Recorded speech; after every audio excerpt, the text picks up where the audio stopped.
everyone, it's Maddie. And V, and today we're going to be doing our summer book haul. This year we didn't attend YALC, and normally around this season we would be coming back with like 30 books, and they probably wouldn't get read by this time next year, but not to miss out on that hauling spirit, we've got quite a lot to show you. First we have All That Glitters, which is the second book in the Find That Girl series by Lucy and Lydia Connell. We actually got to interview Lucy and Lydia about this book, so we'll leave a link to that blog post in the description. This follows twins Nina and Nancy, and one of them has been jet set into the spotlight and the other is feeling a little bit jealous and in the shadows. On Scholastic, we were sent Dead Popular by Sue Woman. She is our favourite thriller writer, so we're really excited to get to this one, and it's set in a boarding school, which is one of our biggest buzzwords. Our main character, Kate, has been lying about her past, and suddenly that all comes to light. There are lots of secrets and mystery, and I assume a killing. I'm really excited to get to this one, and hopefully it will live up to the hype of her previous books. Maddie and I are hoping to do a thriller readathon, and because we read the majority of the thrillers on our shelves, we thought we should pick up some new ones, and luckily there have been quite a few released within the last year and a half. So the first one we picked up is Emily Barr's new book, The Girl Who Came Out of the Woods. I'm on the fence when it comes to Emily Barr's writing because I did enjoy The One Memory of Flora Banks,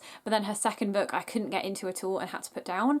So we'll see how this goes. It's about a girl who lives in a matriarchy and then a plague comes and starts to threaten their town. And our main character Artie has to unravel the secrets of the town and probably burst out of the sheltered life that she's lived in so far. It sounds like it could have some maybe supernatural or fantasy elements to it as well, so we'll see. It might be a bit of an outlier for the genre. Next we have The Truth About Keeping Secrets by Savannah Brown. This is all about a girl called Sydney whose dad has recently died in a car accident, and at his funeral the most popular girl at school, the homecoming queen, June, turns up. The two haven't really known each other before this point, but they form a connection and a friendship and want to try and solve what happened to Sydney's father. I'm really intrigued by this one because I've watched a few videos on Sav's channel about her writing process, and I love seeing the behind the scenes. It just invests me more in the final product. It's also been a while since I've read a US thriller, so I'm thinking that this might have a few Looking for Alaska vibes in tone. Next we have A Good Girl's Guide to Murder by Holly Jackson, and this was one of the most hyped titles at YALC last year. This is the story of Pippa, who chooses to write about a famous murder in her small town as her final year project. And everyone thinks they know who did it. It's become part of the town's history, but I'm imagining as she learns more about it that she unravels some new mysteries and probably some new suspects. It's quite a long thriller at 430 pages, so I'll be interested to see how it handles the pace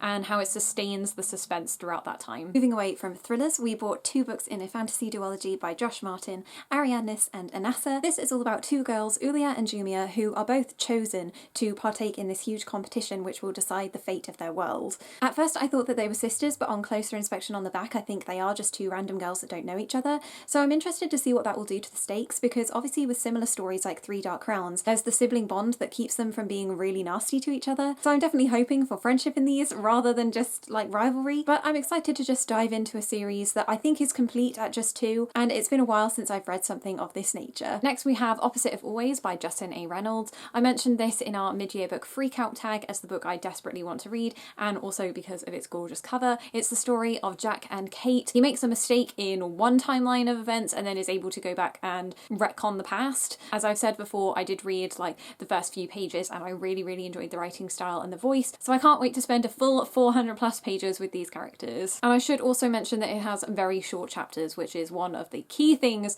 to get me to read a book. Next we have The Kingdom by Jess Rothenberg, and this was a book I was so excited for that I just read it immediately, so I actually have an opinion on this one. So it's about these humanoid robot princesses who all work in the kingdom, which is kind of like Disneyland, and it's this place where everything is completely manufactured so that everybody gets a happily ever after, and it works the same of they're like characters that guests can go and meet and interact with. I really enjoyed the way this is told. It's a police investigation and also telling you like everything that happened up until that point, as Anna, the main character, is charged with killing Owen, one of the maintenance workers, and it's all about whether she has the capability to, whether she was really falling in love with him, and basically what is the truth behind this world. It's got some kind of Margaret Atwood / Louise O'Neill vibes to it, so if you enjoyed those books then I'd definitely give this one a go because there's a lot of feminist undertones, and it appealed to my previous enjoyment of the Lunar Chronicles because I absolutely love books that take some kind of like non-humanoid character and see how they interact with the world. So overall this was just a great read and I'd really recommend it if you're looking for something sci-fi. The next book is Last Bus to Everland by Sophie Cameron.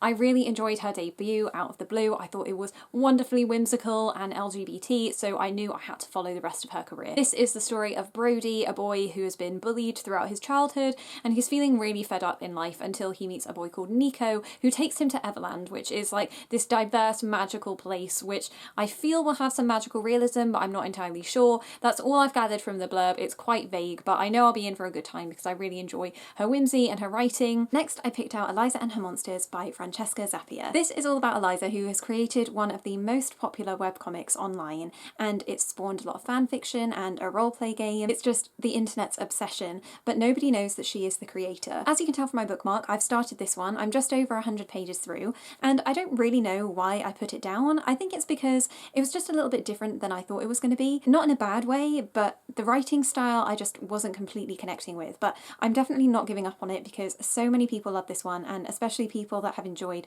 Fangirl by Rainbow Rowell. I'm just at a part where Eliza has met Wallace, who she did know kind of as an online person. She was aware of his avatar or his profile, and he is the most popular fanfic writer for her webcomic. And now they've met in real life, and I'm not sure that they know each other's identities yet, but I think that relationship is going to be sweet. Although the more I research this book, the more I realise that people say it gets quite dark, so we'll have to see what I think of that plot thread. I do really like the inserts though of her fandom, and it's even got some of her concept art sketches, so that just makes it a really fun read, and one I definitely need to prioritise picking back up again. Next we have Under a Dancing Star by Laura Wood. I read her debut YA novel, A Sky Painted Gold, last year, and I really enjoyed it. It was a very gentle romance set in the 1920s, so it had a nice Great Gatsby vibe, but with a sister strength to it too. This, however, is a retelling of Much Ado About Nothing, our favourite Shakespeare play. If you didn't know, when literary web series were a huge thing, Nothing Much to Do was at the top of our list. It still is. I probably rewatch it annually, and if you haven't watched it, why not take this opportunity? It's great. There are 2 seasons. Anyway, back to this. So we all know the story of Beatrice and Benedict, who are sort of hatred to lovers. They're constantly teasing each other. I do believe it is also set in Italy for this one. It might be like a summer holiday romance, not quite sure. All I needed to know was that it was a retelling of Much Ado About Nothing to want to read it. Next we have The Quiet at the End of the World by Lauren James. This is all about Lowry and Chen, who are some of the youngest people on the planet, after some kind of disease or problem stopped people from being able to reproduce. There's also a little robot character that's quite like Wall-E, I believe, and they're just going around the planet seeing what they can do to solve the issues. We've enjoyed every single one of Lauren James's books previous to this, so I have no doubt that this will be exactly the same. Even though sci-fi isn't my usual genre, she somehow manages to write it so that it's exactly my thing. Next we have Alex in Wonderland by Simon James Green. If you ever get the opportunity to go to an event that he's attending or a panel that he's on, then you should definitely take that opportunity because he's so entertaining and funny. He's just naturally hilarious, and that really translates well into his characters and the delightful awkwardness that ensues. So this is the story of Alex, who decides to get a summer job at an amusement park, and he falls in love whilst he's there. It sounds absolutely adorable, and not only that, because it's Simon, I know we're going to get a lot of laughs too, so this is close to the top of my TBR. And finally, we have the book that I'm most excited for, and that's Take a Chance on Me by Beth Jarrett.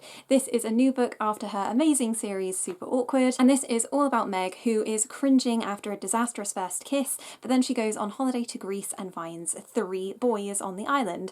And if you can't tell from the title and that synopsis, this is a YA retelling of Mamma Mia, which is one of my favourite movies. Like, I always forget how much of a joy and an absolute gem it is to watch, but it never fails to put me in a good mood, and I'm hoping the same can be said about this book. Because I am aware that it might be a love square, I'm entirely fine with that and fully ready to see whoever Meg chooses. We'll take the highway to heaven, baby. Oh, girl. Watch your mouth. When I'm with you, it's a vibe, baby. I can't lie. Girl, I got your loving on repeat. We could just keep going. And I bet you, etc.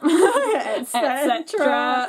So those are all the books that we very recently hauled. If you've read any of them, or you think there are any that should be on the top of our list, let us know in the comments. Thank you everyone so much for watching, and we'll see you next time.